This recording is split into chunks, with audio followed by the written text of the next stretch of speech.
ziet wie ze lachen, die gaan. Die multjes zijn toch een put. Zeg ik het goed? Ja, een putje werd, een bekje, een molly en ronk. Ze zijn van zijn klauwen, zo wie me dat zegt, zo met je dat matigje zong. Ze zijn van zijn klauwen, zo wie me dat zegt, zo met je dat matigje zong. Dat doet het nu nog. Als je dat vandaag de dag uitvindt, zo'n tekst, ben je toch nog de koning.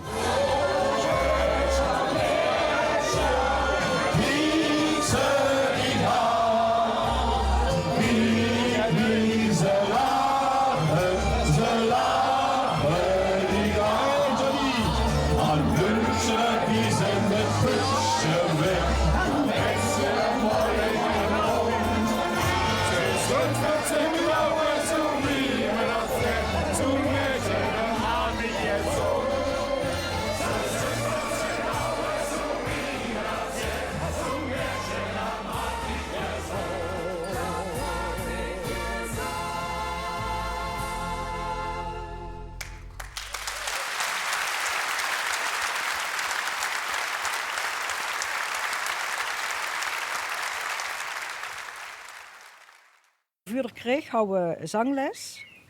We ook hier beroepszanger worden.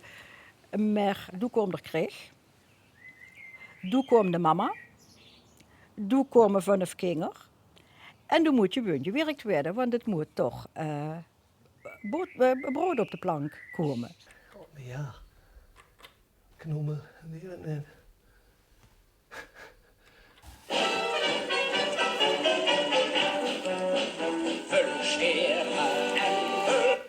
Het maakt niet zo wat er nou zingt, het maakt niet zo of ze het verstaan of wie het nou verder gaat, maar nu zo aan die eerste 3 woordjes.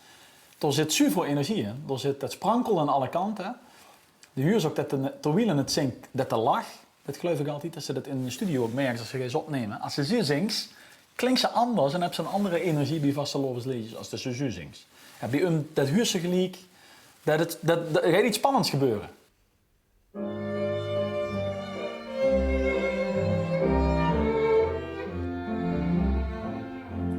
Mama, het woord van wie wie hongert mij hoor.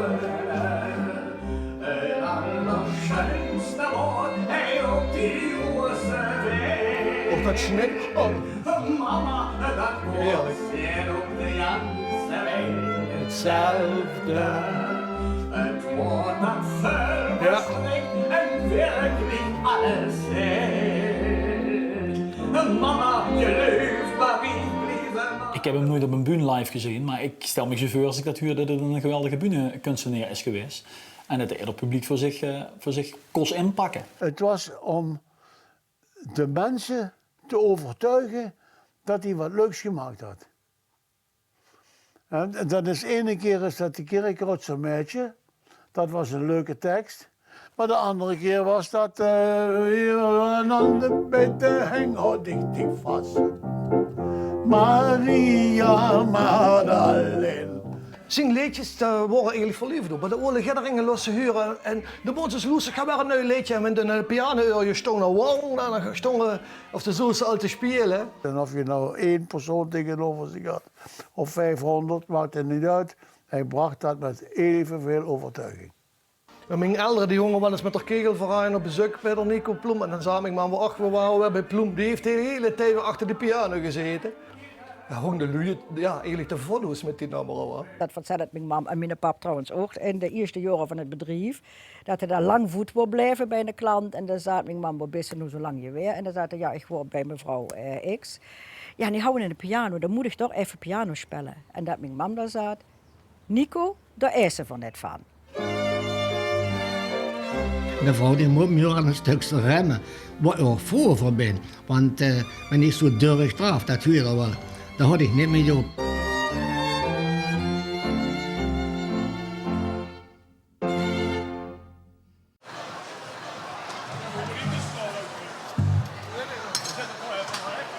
Ik weet niet of je het had gelezen, maar dan Nico Ploem. dat is ja 150 jaar dood. En voor je een borstbeeld van vuren maken. En iedereen kan doneren. En het bestuur, nou Joos en ik, voor je nog even van het vakantie, zeg maar. Zet het even hier aan de herkuur. Maar in ieder geval, iedereen die wil doneren, die kan dat nu doen. En een van de schoonste nummeren die Nico geschreven had, dat is toch wel het nummer Drummerij.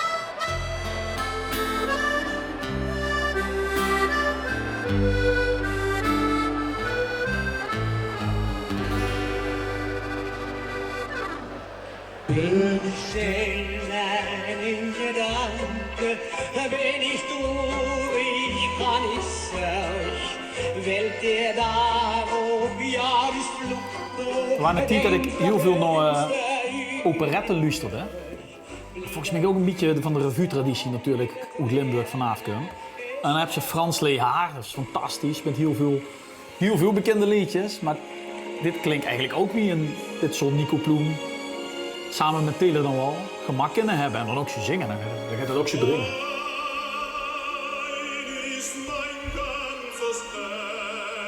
Hij had een halve operastem en een halve stem alsof hij uit de Jordaan kwam. Meisje. En dat galmde dan hè, met een brede vibrato van een terts.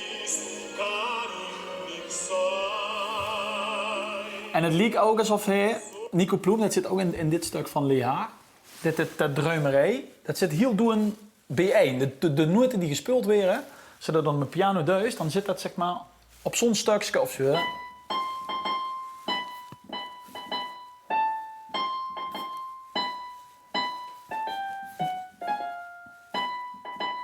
Nou ja, in ieder geval doorspeelt het zich af en het gaat niet gans naar boven, het gaat niet naar onder. Het blijft, en er zitten verschillende momenten in dat liedje waarop ze qua melodie een andere keuzes kunnen maken. Dus als makkelijk naar boven kunnen gaan of makkelijk dieper naar onder, zullen het misschien zelfs een beetje spannender maken. Maar hij kiest ervoor om in dit bereik te blijven.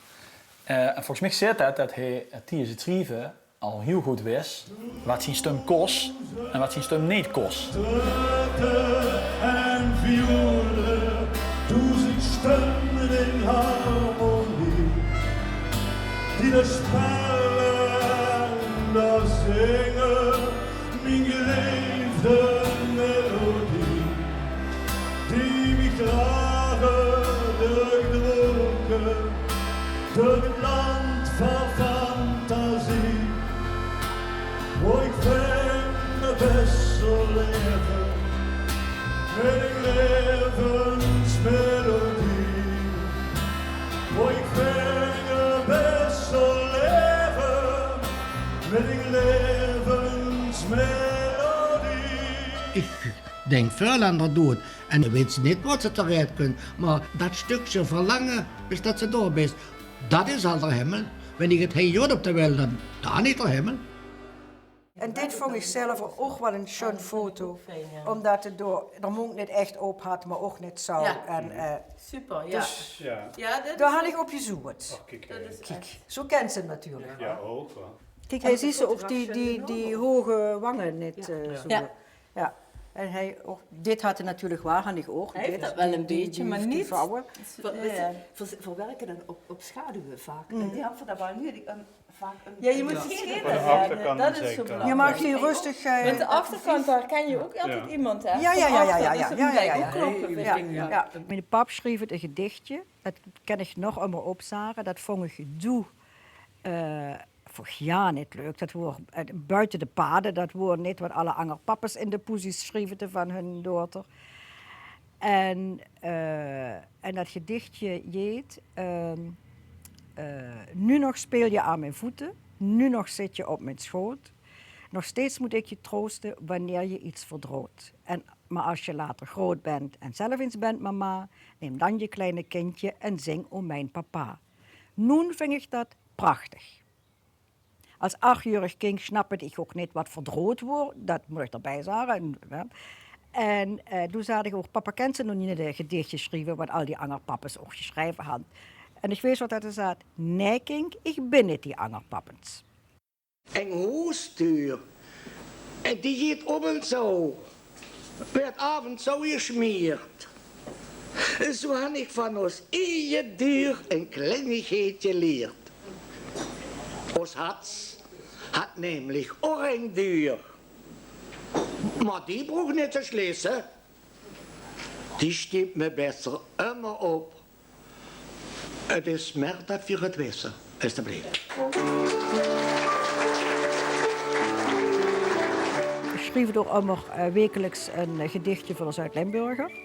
Chance toen ze vol berichten hadden voor mijn papa en mam krijgen over die gedichtjes, over de ganse wereld. Familie van de Oostkerk was schikken uit Australië, Nieuw-Zeeland en weet je gewoon, alle lui geëmigreerd zijn en daar kregen reacties van. Nu vonden dat prachtig. Ik kan nog worst werden en ik kan nog lachen. Ja? Ja, Worst werden, hoe worstig was Ja, wenn mir einer nicht anhört, wenn ich ein Gedicht für drauf. Und dann sagt er, das ist nichts. Maar dat is het niet, zo laat maar joden. Da spel ich do e mi fa sol en re.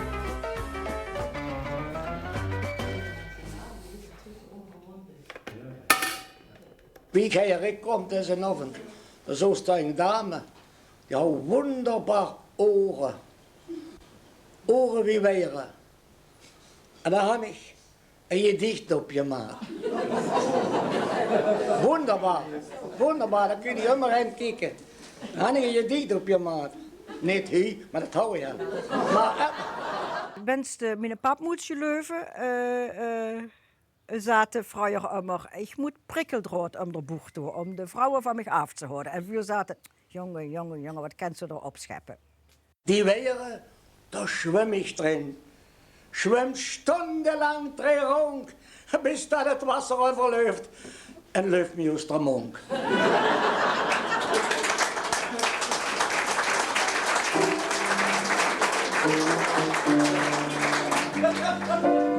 En dat zie ik, hè.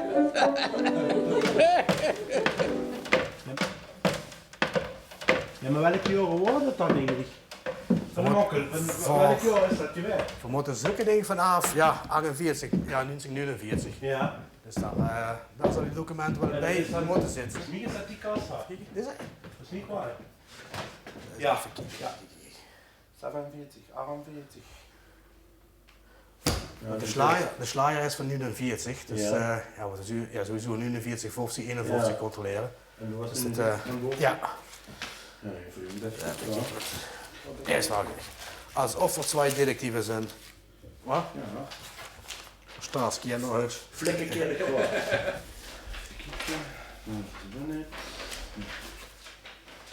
Beoordeling tekst en slager 1950. Kijk. Dan moet het hij ergens, welk jaar is erbij staan. Die kerk, kijk. Die mokkel.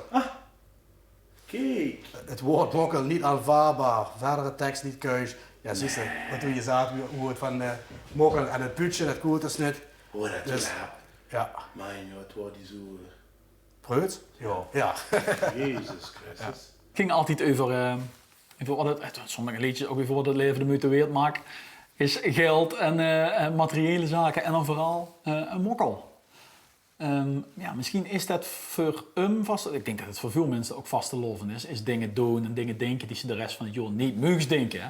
En ik stel me dan weer voor dat het in de jaren 50 en de jaren 60 nog allemaal iets strenger was. En nog bijzonderder was dat ze dan met vastelovend juist over de vrije liefde ging zingen. En op deze manier over vrouwelijksongs. Nou ja, daarna was dat in de hele tijd heel normaal om dat te doen, dus hoef ze het niet te bezingen. En misschien dat het nu in de tijd van MeToo eigenlijk weer heel spannend wordt. Wat Nico Ploem, volgens mij zoals ze nou dit zo'n liedje zoals ze niet gewoon meer op een buurt durven te komen brengen bij het LVK. Er zullen in ieder geval pissige vrouwen in de zaal stonden, denk ik. Wij zeiden allemaal mokkel vroeger. Lekkere mokkel. Dat is een typisch Nederlands woord. Mokkeltje. Leven ik. Het Pietersdichte moet met delen dat op zo'n dinne slager, ja, die mokkel voor wat de muziek betreft, ausnahmsweise. Oh. Ja, het woord. Dat is een compliment, chic. De Keuringscommissie hem niet had kunnen nemen vanwege de tekst. Dus... Dat had er wel allemaal belachelijk vonden. Want ze zei, het is zo onschuldig, wanneer ik toch zei dat ik een meertje wel putje. Ik zei, ja, mokkel is natuurlijk een had een beetje bijsmaak. En mijn pap kende de dingen, ik had er überhaupt niet over nagedacht. Dat rijmt schon, dat leuft, dat is denk ik. En ja, en nu is het bijna het schönste liedje. Ja, die mokkel, ja, die pul, die wil ik wünschen. Ja, die mokkel, ja, die pul, die wil ik haben. Die macht mich hin, die macht mich haar, die macht mich falderalala. Die mokkel, die macht mich dol. Ja, die mokkel, ja, die pul, die wil ik wünschen. Ja, die mokkel, ja, die pul, die wil ik haben. Dit is de koffer van mijn pap. Er zit een accordeon van hem in. En dat had ik gehoven natuurlijk. En dan had ik hem opgemaakt, een paar jaar geleden. En daar zat er een aantal partituren in en de oude accordeon. Mijn pap had in de jaren 50 een vriendje, Piet Ploem. En Piet was de broer van Nico natuurlijk. En Nico ging naar Keulen en dan ging daar liedjes spelen. En dan hadden we een accordeonist nodig. En Harry, mijn pap, die is dus meegegaan. En ik zag dus hij in de koffer allemaal partituren liggen van allemaal die Keulse liedjes van Kornbloemenblauw en van Weer zal dat betalen enzovoort. En we loogden ook bij, ja die mokkel, ja die pul, die wil ik puutje, gans vastgepleegd, 100.000 keer gebroed. En als ik nu hij die partituren zie, ik denk dat de mij het algemeen Keulse liedjes gewoon zingen. En dan stiekem zo'n beetje de mokkel er even op om te kijken of het dat kon. En ik geloof dat de mokkel het goed had gedaan ja, in 51. Nordwestdeutscher Rundfunk, Herr Nico Blum, für Ihre Mitwirkung in Kijk. Kijk, die mokkel. Ja, die mokkel. Het klopt dus wel wat ze vertellen. Hij had dus eigenlijk Keulen ja, nog met opgetrokken. Dus een keer gewoon daar, dus is naar Keulen gegaan. Ja. Kijk, dat kan nog wel. Ja, kijk, en dat vervullen we zelfs zich die mark. Wat willen ze nog meer? Ja, die mokkel, ja, die pul, die wil ik wünschen. Ja, die mokkel, ja, die pul, die wil ik haben. Oh ja. Het lijkt toch wel enigermate. Nee, de wangen zijn wat dikker, ja. Maar je kunt hem er wel in herkennen. Ja.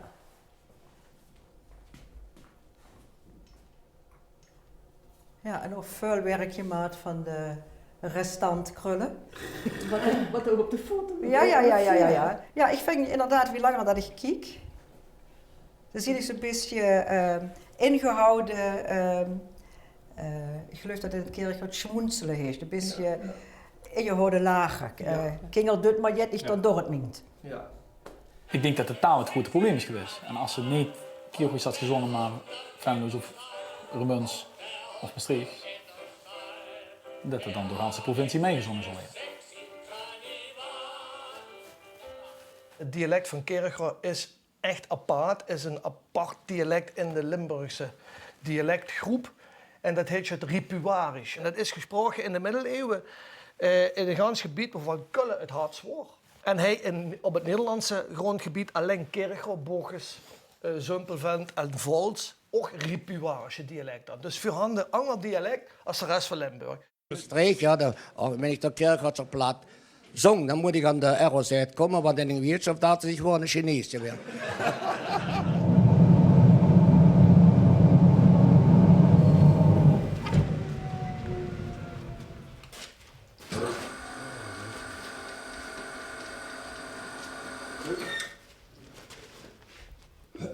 Dat kunt er, Nico. Dat kunt er, ja. 30 kilo.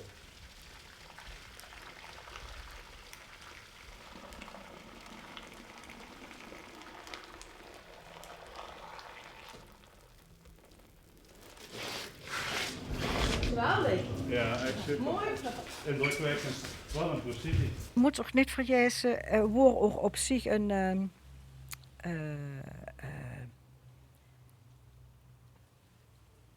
beetje eigenzinnig. Vond ook wel dat we hier het wohl dat het zou moeten. Omdat er natuurlijk zo drugs zijn nummer al gepromoot en dat ze echt, ja, echt de lui worden het mee. En hij houdt niet meer de aansluit op de moderne smaak, zeg maar. Bijvoorbeeld het oude leem, en dat had ze ook een keer aan ze dat laten huren bij een slagerparade. Dat was zo pijnlijk dat de lui dat roffen en als een man die denkt, ik ga een geweldig nummer maken. En dan kunt de lui dan schreeuwen, boe, of oude leem. En dan de man in de 80, echt schandalig gewoon, echt. Dan hadden ze zich echt moeten schamen, een keer gaan doen.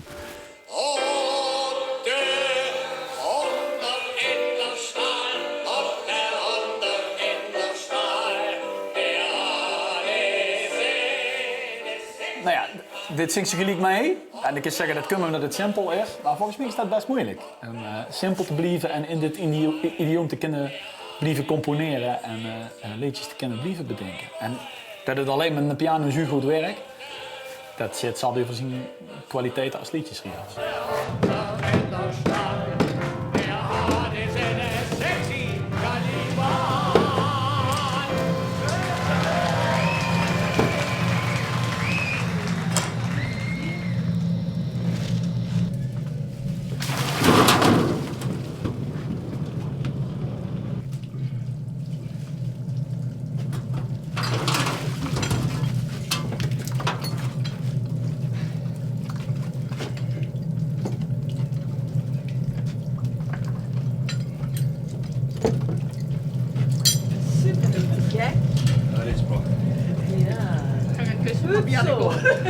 Echt te gek, man.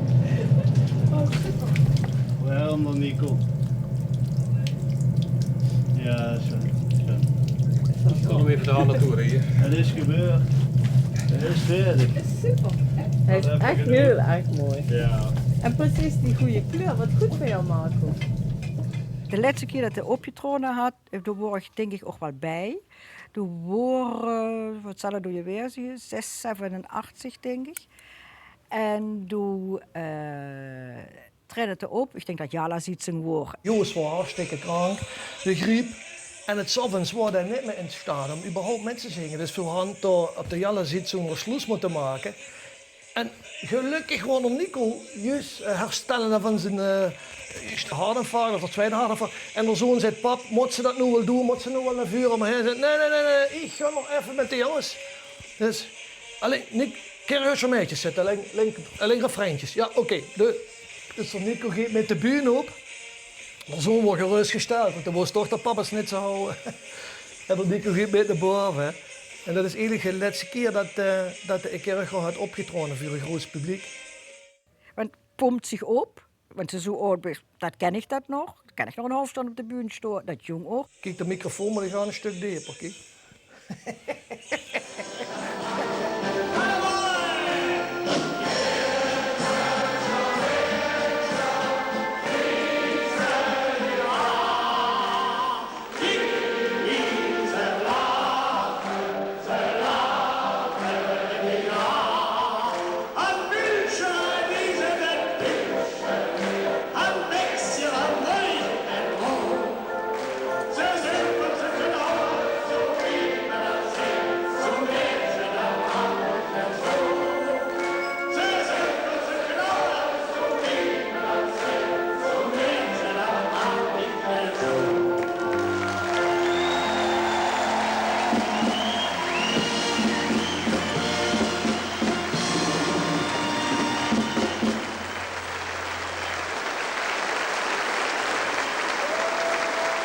Eigenlijk jammer dat Van Nooit meer zo'n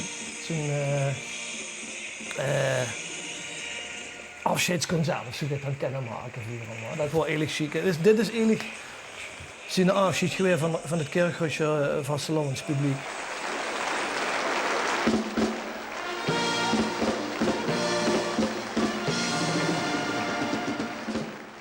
Een jaar of weer te duur wordt, denk ik. En dan komen we een hele in het spitaal en moeten even wachten met de ambulance op de jank. En op een gegeven moment kunt de verpleegkundige hem horen voor onderzoek. En de hurig die verpleegkundige zeggen, oh, u bent meneer Plumba. Ja, dat ben ik. Ik ben de man van de Kerkruidscher Meertje. Je gaat opzitten en zingt.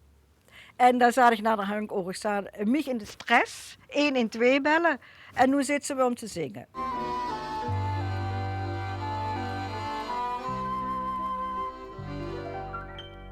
En dan vond het applaus natuurlijk bis het laatst prachtig. Ik denk ook, Han voor de vuur als Kinger het nog over je had, dat wie de begrafenismeis wordt en de luistomme boesen, die niet meer in de kerk komen, dat er ervan genoten zou hebben. Van zoveel aandacht. Alle Straßen, jedes Jäschen, jedes Haus en jeder Heck. Alle Schüre, alle Porte, alle Feldwege. Zolang ik kan, bleef ik zingen. En zolang ik kan, bleef ik schrijven. En in mijn hemelspraak, in mijn kerk gaat zo plat. En ik God van mijn hemel, God van Jan Slimnoy, God van alle lui die hier plat spreken. Hetzelfde waar ze wonen, wat voor gehucht of dorp of stad. Bewaar uw dialect en ben de Herjot dat er nog lang plat daar spreken. Ik dank u dat er naar mij geluisterd had. Bis später. Daar ben ik hier, daar is mijn heimat, de Blier raad, bis op Schwemet. Dat is de Haan, dat is de Maat, dat is de Hoos. Den op mijn hemel, den op Kircher ben ik stoos. Dat is de Haan, dat is de Maat, dat is de Hoos. Den op mijn hemel, den op Kircher ben ik stoos.